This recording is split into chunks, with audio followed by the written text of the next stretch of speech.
Ayo, welcome back to Anime Soreio. Before we begin today's story, I have a question for you. What would you do if a hottie dressed in a samurai uniform showed up at your doorstep all drenched in rain? Would you be suspicious of her or just invite the woman right in? I know what I would do, but let me know in the comments. Let's begin. On a rainy day, a young boy finds himself face to face with a peculiar girl standing outside his house. Unusual attire and a sword in hand, she catches him off guard initially, but he quickly assumes the girl must be a dedicated cosplayer. However, the boy becomes slightly hurt when he notices the girl retreating to a corner, seemingly frightened by his presence.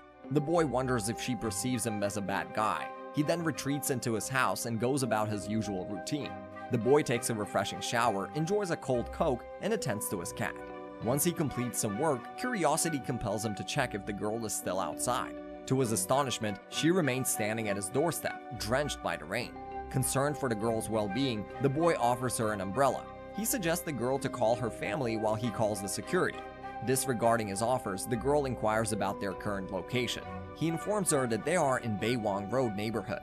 Intrigued, she then asks for his identity, to which the boy introduces himself just as someone who loves to help. Despite his continued attempts to provide assistance, she gazes confusedly at the offered umbrella.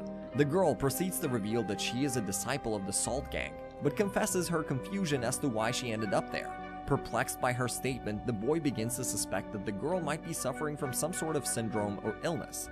Concerned for her well-being, he decides to contact security to assess the situation and invites the girl inside his house. As he converses with the security officer, telling his name as Xu on the phone, the Salt Gang disciple watches the television with a peculiar expression. Suddenly, she shatters the TV screen with her sword, leaving the boy stunned. Apologizing for the interruption, Xu hastily ends the call, realizing that this encounter has taken a rather unexpected turn. Xu grows increasingly concerned as he tries to engage with the girl. He asks about her origins once again, but she seems confused and fixated on the TV and phone, ready to attack. Xu is amazed by her audacity to damage the television without consideration, especially considering her humble attire and worn-out sandals. Despite this, he kindly asks the girl to lower the sword, reminding her of his good intentions and the umbrella Xu offered.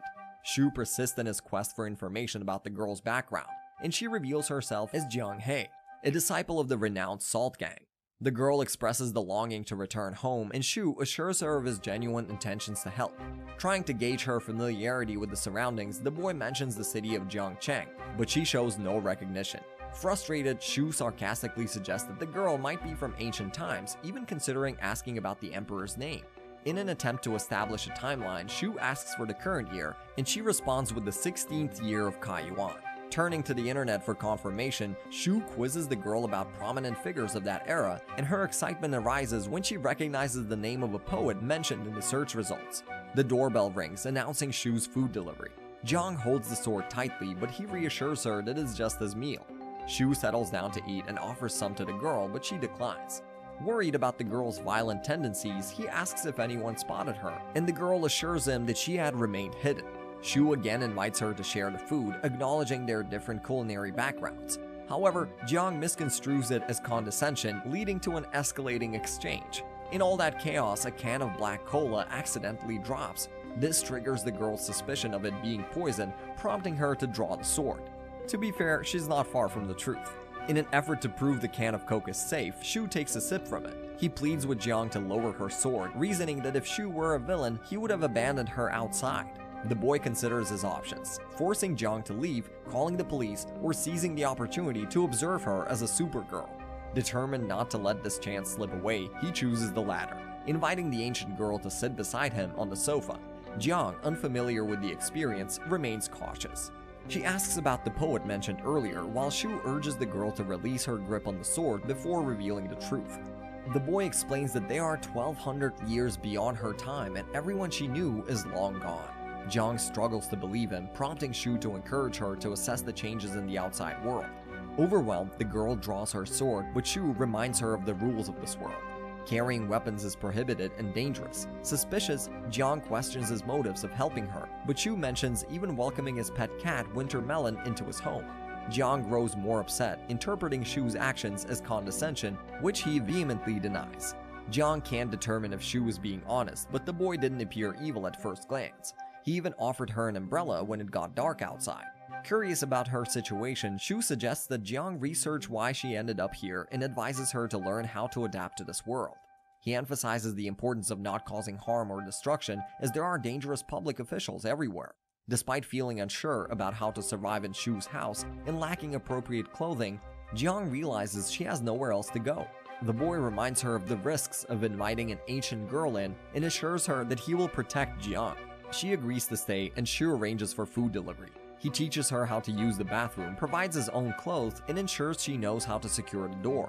While Jiang enjoys her bath, Xu examines her sword and considers seeking an expert's opinion on its antiquity.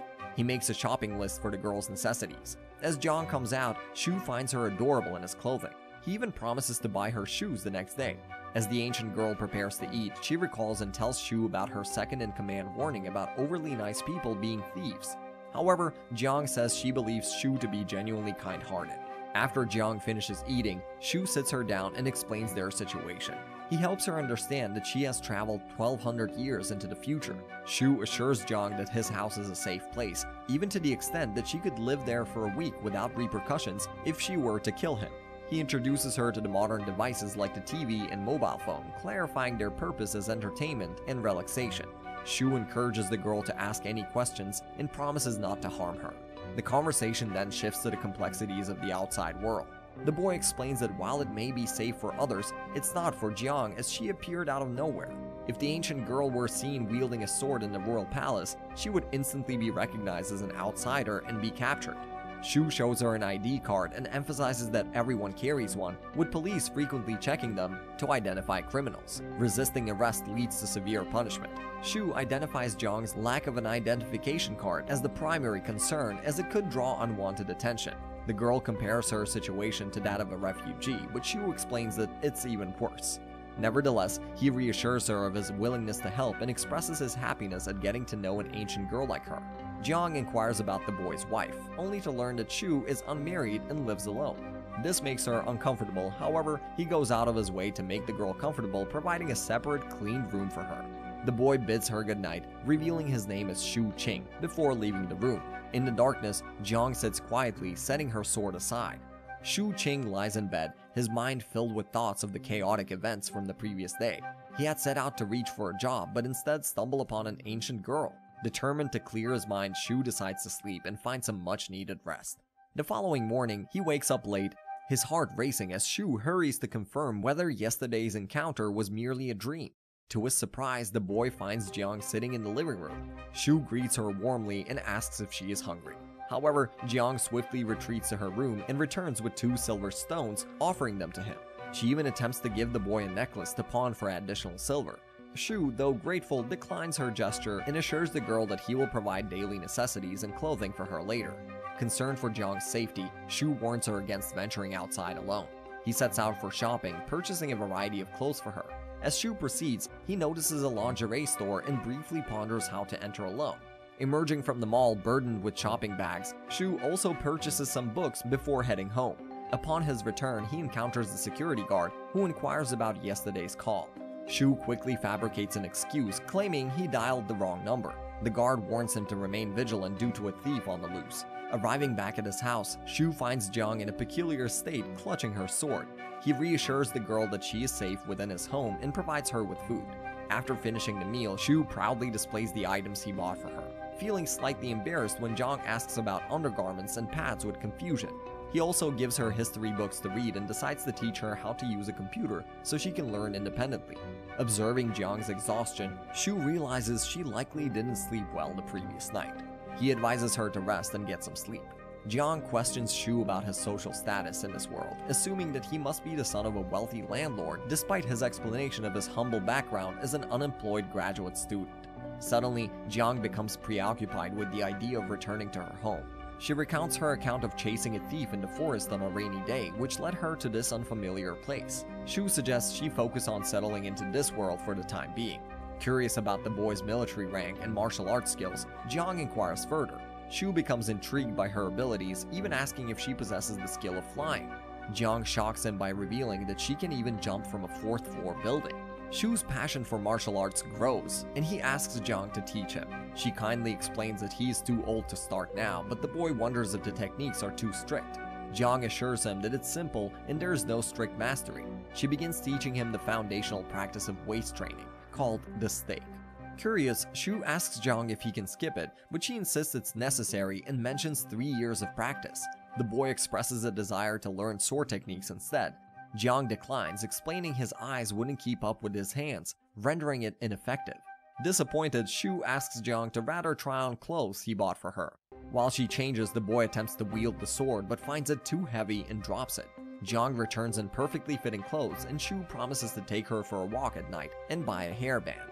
Later, as he uses his computer, Jiang becomes curious about it. Xu explains the technology and assures her that he would be just as confused if he were in her place. Jiang asks about his occupation, wondering if Xu ever works. He explains that in this world, people get paid to think, and Xu uses the computer for work. Jiang guesses he's a businessman, but the boy clarifies the situation and assures her she'll gradually learn about this world. Curious, Xu asks about her chief's martial arts skills, and she enthusiastically describes him as a strong warrior. He then shows her a martial arts scene from a movie on the computer, leaving Jiang impressed and excited. Intrigued by the incredible martial arts in the movie, Xu asks Jiang if her people possess such extraordinary power. She admits the movements in the movie are godlike, but wonders if they are real. Xu explains it's all fake, based on present imaginations of ancient times. Jiang struggles with the concept of real versus fake, but the boy assures her that she will understand better over time. Curious, Xu asks if anyone in Jiang's gang has extraordinary skills. She explains they focus on mastering a single movement, but the second miss in their gang can perform skilled movements. Jiang admits she hasn't reached the level of godlike palm strikes yet. Xu shows her another scene where a character's swift arm movements become a blur and asks if she knows it. Jiang demonstrates the skill and offers to teach Xu when he's ready. Excited, he dances with joy. Jiang suspects his motive behind helping her is to learn martial arts and acknowledges the dangers of this world. Thus, she decides to practice her martial arts while Xu naps. Later, the boy wakes up and decides to take Jiang for a stroll. Xu prepares Jiang for their outing, providing the girl with instructions to keep her skills hidden and avoid unnecessary conversation. The boy assures the ancient girl that he will answer all her questions once they return home. Xu asks Jiang to set aside her sword temporarily and takes a discreet picture of her when she's not looking. As they step outside, Xu shows Jiang the residential area and the shops. Suddenly, a woman from the neighborhood and a security guard notice them. The latter playfully teases Xu about the girl being his girlfriend, while the woman appears suspicious of Jiang. She recognizes her as the girl who was carrying a sword earlier. Xu quickly makes up an excuse, claiming that Jiang was just cosplaying. The woman believes him, relating the situation to her own son who cosplayed as a zombie. The security guard is puzzled by young people pretending to be such creatures. Xu holds Jiang's hand and bids farewell to the duo. As they move away, he asks the girl if the elderly lady saw her. Xu speculates that she may have spotted Jiang on the staircase, but chose to ignore her and return home. The ancient girl then notices a car, and Xu explains that it's like a horse carriage, but without the horses and much faster. He also mentions the presence of a CCTV cameras, cautioning that someone might be watching them from a distance. Worried, Jiang contemplates throwing stones at the cameras, but Xu intervenes, advising her against such actions. And on this note, our recap for today comes to an end. What other adventures await our characters, and will they ever find out where Jiang came from? Drop us a like if you enjoyed it, and subscribe to Anime Soreio to find out how the rest of the story unfolds. And with that said, we'll see you in the next one. Peace!